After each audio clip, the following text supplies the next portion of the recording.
For this video, I'll be going through thermal properties of metal, tutorial question 7.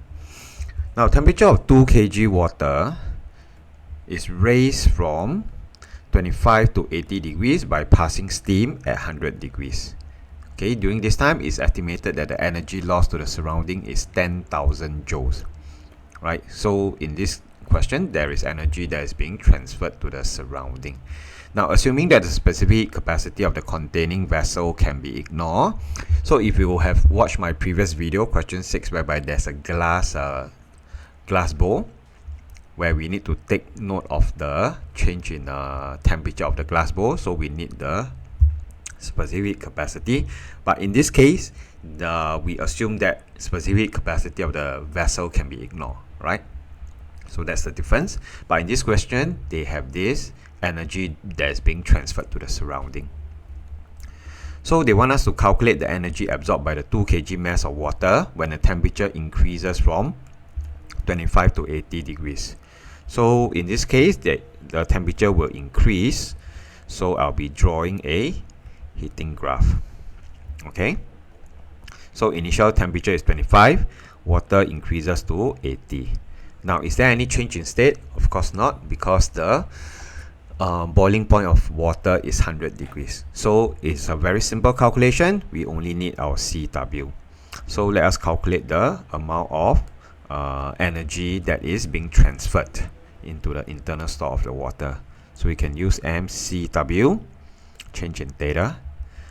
So the mass is 2. This is 4200, and the change in temperature is, always take the larger number, higher temperature minus the lower temperature. So I will be getting 462000 joules, okay, or 462 kilojoules. Now we look at part B, the mass of steam that needs to be condensed to bring about this rise in temperature. So this will be a cooling curve. Okay, so temperature and time. So initial temperature of the steam is 100 degrees. Okay, once it's added to or is passed to the water, okay, the steam will start to condense. When it starts to condense, there's no change in temperature. Hence, it is latent heat of vaporization. Okay, so at this point in time, assuming that all the steam has condensed, right, it is still at a higher temperature than the water.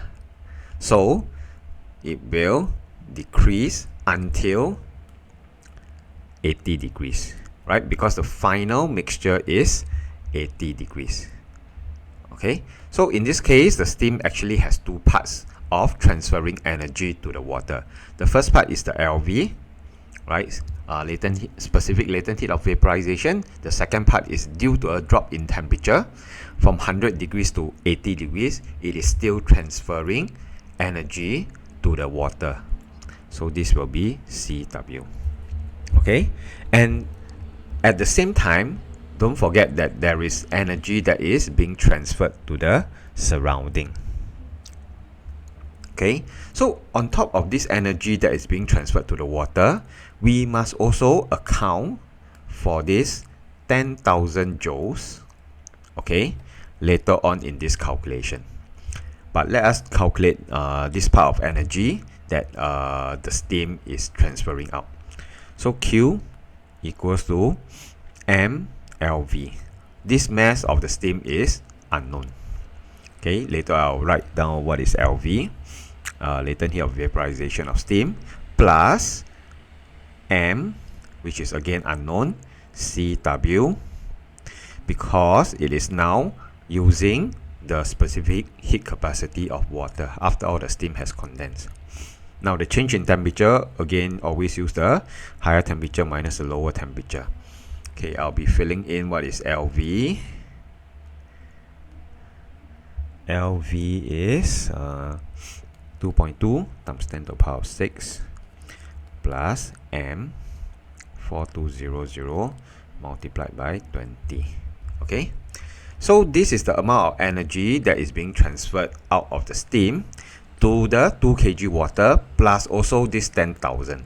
So I'm going to equate M, since M is common, 2.2 times 10 to the power of 6 plus 4200 multiplied by 20, and this should be equals to 462,000 joules, which is transferred into the water, and I also need to add in my 10,000 joules that's given, that is being transferred to the surrounding. So solving this, my mass of steam will be 0.207 kg. Okay, so what's this tutorial question training you all to do is to account for the energy that is being transferred. Okay, so make sure you add this 10,000 joules to the correct side.